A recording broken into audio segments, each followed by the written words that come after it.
जो भारत देश को करता हो प्यार, वो न्यूज़ जय भारत पुणे को कैसे करे इनकार। न्यूज़ जय भारत पुणेमध्ये आपलं सहर्ष स्वागत। कृपया ही माहिती आणि सूचना काळजीपूर्वक वाचावी ही नम्र विनंती। धन्यवाद। जय भारत।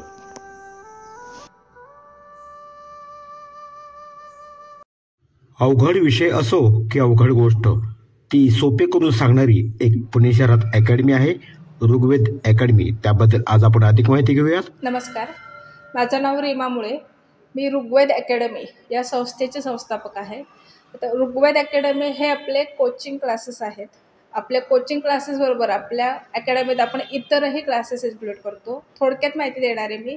तर ऋग्वेद अकॅडमीमध्ये सिनियर KG टू 12वीमध्ये कॉमर्स, सायन्स, JEE, नीट आणि CET टोटल इथपर्यंत आपण पूर्ण कोचिंग्स देतो।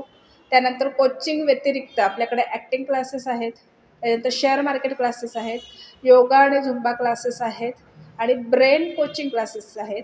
तर हे एक स्पेशालिटी आहे माझी, कारण मी स्वतः एक काउन्सलर आणि ब्रेन कोच आहे। तर ब्रेन डेव्हलपमेंट असं या क्लासेसचं नाव आहे।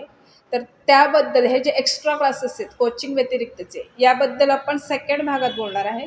आजच्या भागात आपण फक्त कोचिंगबद्दल जाणून घेणार आहे। तर जसं सांगितलं की कोचिंग म्हणजे शिक्षणाशी निगडीत जे क्लासेस आहेत।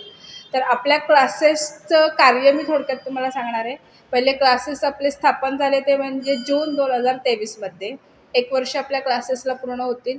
आपले क्लासेस कोथरूड म्हातोबा मंदिर हॉलमध्ये आहेत, पुण्यामध्ये आहेत।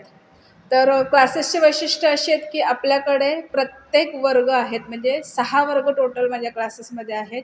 7वी ते 10वीसाठी आणि 11वी 12वीसाठी असे वेगवेगळे वर्ग आपण भरवतो। बॅचेस आपल्या 2 आहेत, एक मॉर्निंग शिफ्ट, एक इव्हिनिंग शिफ्ट आहे। म्हणजे सकाळच्या शाळेसाठी आपण इव्हिनिंग शिफ्ट ठेवतो आणि आफ्टरनून शाळेसाठी मॉर्निंग शिफ्ट आहे। तर या दोन्ही शिफ्टमध्ये टोटल सिनियर KG ते 12th पूर्ण क्लासेस वेगवेगळ्या क्लासरूममध्ये कंडक्ट केले जातात। तर आता क्लासेसचे वैशिष्ट्य मी तुम्हाला थोडक्यात सांगणार आहे की क्लासेस मला कोणाची कॉपी पेस्ट नाही करायचे, मला स्वतःची एक त्याची वेगळी पद्धत आणायची आहे। तर त्यात मी अभ्यास असा केला की जर मी माझ्या मुलाला क्लासमध्ये टाकत असेल तर क्लासेसची रचना कशी हवी, शिक्षक तिथं कसे हवेत, तर या सगळ्या सर्वे, या सगळ्या अभ्यासावरनं मी या क्लासची रचना केली आहे। त्यामुळे माझ्याकडे जे शिक्षक आहेत हे प्रोफेशनल पण आहेत, त्या व्यतिरिक्त त्यांची प्रत्येक कन्सेप्ट मुलांना समजते की नाही याचा मी डेमो घेऊन त्यांची अपॉइंटमेंट केलेली आहे। या पद्धतीचे शिक्षक आहेत। सेकंडरी शिक्षक अनुभवी आहेत। बरं, आपली शिकवण्याची जी पद्धत आहे मुलांची, हे तिन्ही मीडियम आपल्या क्लासेसमध्ये आहेत। त्यामुळे तिन्ही मीडियमसाठी मुलांना ज्या पद्धतीत समजेल किंवा ज्या भाषेत समजेल, थोडक्यात जरी इंग्लिश मिडियमची जरी मुलं असली तरी त्यांना मराठी बोलीभाषा असल्यामुळे बऱ्याच कन्सेप्ट या मराठीमध्ये समजवल्या जातात। त्यामुळे मराठी ही कॉमन लँग्वेज आहे आपल्याकडे विद्यार्थ्यांना शिकवण्यासाठी। इंग्लिश मिडियममध्ये जे आहेत त्यांना इंग्लिशचे मिनिंग्सही शिकवले जातात, मराठीबरोबर इंग्लिश त्यांना वापरली जाते। म्हणजे मुलांना फक्त गोष्ट कन्सेप्ट समजली पाहिजे ही लँग्वेज आपण प्रेफर करतो। कंपल्शन नाही आहे की इंग्लिश मिडियम आहे तर सगळं इंग्लिशमध्ये शिकवलं पाहिजे। दोन्ही पद्धतीने आपण कव्हर करणार आहे। त्यामुळे मुलांचा अभ्यासाकडे लक्ष दिलं जातं, त्यांना गोष्टी समजतात की नाही याकडे लक्ष दिलं जातं। या पद्धतीचा आपला अभ्यासक्रम आहे। सेकंडरी प्रत्येक विषयाला 7वीपासून आपण वेगवेगळे टीचर्स ठेवलेले आहेत।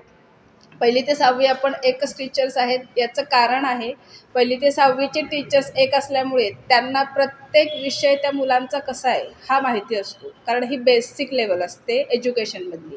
बेसिक लेवलला प्रत्येक विषय कसा आहे हा एका टीचरला जर माहिती असेल तर त्या विषयामध्ये आपण प्रोग्रेस करू शकतो। त्यामुळे 1ली ते 3री आणि 4थी ते 6वी अशा 2 टीचर आपल्याकडे आहेत।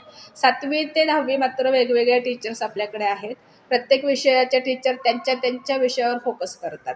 सेकंडरी आपल्या क्लासची टेस्ट सिरीज जी पद्धत आहे ही इतर क्लासेसपेक्षा आपण वेगळी ठेवलेली आहे। आपल्या टेस्ट सिरीजमध्ये आपण प्रत्येक लेसनवरती टेस्ट घेतो। त्या टेस्ट अशा असतात की धड्याखालचे प्रश्न हे आपण घेत नाही, हे आपण मुलांना होमवर्कसाठी देतो। धड्यामधून जितके प्रश्न शिक्षकांना काढता येतील तितके प्रश्न शिक्षक काढतात। ही प्रश्नपत्रिका आपण व्हॉट्सअप ग्रुपवरती 3 दिवस आधी टाकतो आणि शनिवारी आपल्या टेस्ट सिरीज असतात, म्हणजे गुरुवारी आपण ही प्रश्नपत्रिका ग्रुपमध्ये टाकतो। डायरेक्ट प्रश्नपत्रिका टाकल्यामुळे मुलांना त्याचा एक फायदा होतो की त्यांना त्या लेसनचे तितकेच प्रश्न पाठ करून यायचे। सेकंडरी प्रश्न ऑलरेडी माहिती असल्यामुळे त्या प्रश्नांची रिव्हिजन मुलं सहजरित्या करू शकतात। तोच पेपर येऊन शनिवारी इथं सोडवायचा असतो. त्यामुळे मुलांना प्रश्न उत्तरं हे शिक्षकांशी डिस्कस करण्यासाठी मध्ये शुक्रवार वेळ मिळतो. शुक्रवारी डिस्कशन करून शनिवारी सोडवल्यामुळे माझी अपेक्षा अशी असते की मुलांनी सगळ्या प्रश्नांची उत्तरं व्यवस्थित लिहावी. मिनिमम पैकीच्या पैकी तरी मार्क त्यांना पडलेच पाहिजेत. त्याचा फायदा मुलांना असा होतो की ॲटलिस्ट त्या धड्याची तितक्या प्रश्नांची तरी रिव्हिजन मुलांची होते आणि तितका अभ्यास त्यांचा त्या धड्याबद्दल केला जातो. म्हणजे परीक्षेच्या आधी फक्त आपले जर टेस्टची बुक जरी वाचलीत तरी त्यांची रिव्हिजन होणार आहे. या पद्धतीने आपण टेस्ट सिरीज घेतो. सेकंडरी मुलांसाठी आपण आणखीन इथं फ्रीमध्ये काही गोष्टी देतोय. पहिले मी फीबद्दल बोलणार आहे. तर फी आपण अशी ठेवलेली आहे की जी पालकांनाही परवडेल आणि ज्याच्यानी अकॅडमीचंही नुकसान होणार नाही, अशा पद्धतीने आपण फीच्या रेंज ठेवलेल्या आहेत. दुसरं, फ्रीमध्ये आपण मुलांसाठी त्या इयरची टेक्स्टबुक, म्हणजे मुलं ज्या इयत्तेत आहेत त्या इयत्तेची टेक्स्टबुक, 1 डझन वह्या, 1 सॅक, यात सगळ्या आपण गोष्टी फ्री देतोच. त्याचबरोबर मी स्वतः ब्रेन काउन्सिलर आणि ब्रेन कोच असल्यामुळे ब्रेन एक्सरसाइज, ब्रेन मेडिटेशन आणि काउन्सिलिंग या तिन्ही गोष्टी मी सगळ्या मुलांसाठी फ्री ठेवलेल्या आहेत. याच्यामागं कारण आहे की मुलांचं कॉन्सन्ट्रेशन, फोकस, ग्रास्पिंग हे खूप कमी असतं. हे सगळ्या गोष्टी वाढवण्यासाठी, तसेच मेन म्हणजे मेमरी कपॅसिटी, या सगळ्या गोष्टी वाढवण्यासाठी मी या ब्रेन रिलेटेड सगळ्या गोष्टी फ्री ठेवलेल्या आहेत. त्याचा ब्रेन डेव्हलपमेंटमध्ये मी वेगळा क्लास घेते, ते तुम्हाला मी सेकंड पार्टमध्ये नक्की सांगणार आहे. तर आज मी इतकंच सांगते संस्थेबद्दल. आता संस्थेमध्ये आपल्या टोटल आत्तापर्यंत एक 20-25 मुलं शिकत आहेत. संस्थेमध्ये मुलांची वाढ होण्यासाठीच मी हा व्हिडिओ करत आहे किंवा ही न्यूज मी देत आहे. कारण आपली संस्था कशी ही, जोपर्यंत मुलांना, लोकांना, पालकांना कळत नाही तोपर्यंत आपल्या संस्थेमध्ये ॲडमिशन्स होणार नाही आहेत. तर तुम्ही नक्की संस्थेची ही व्हिडिओ बघा, संस्थेला येऊन भेट द्या, माझ्याशी चर्चा करा, म्हणजे तुम्हाला मुलांसाठी ॲडमिशन घ्यायची का नाही हे डिसिजन घेता येईल.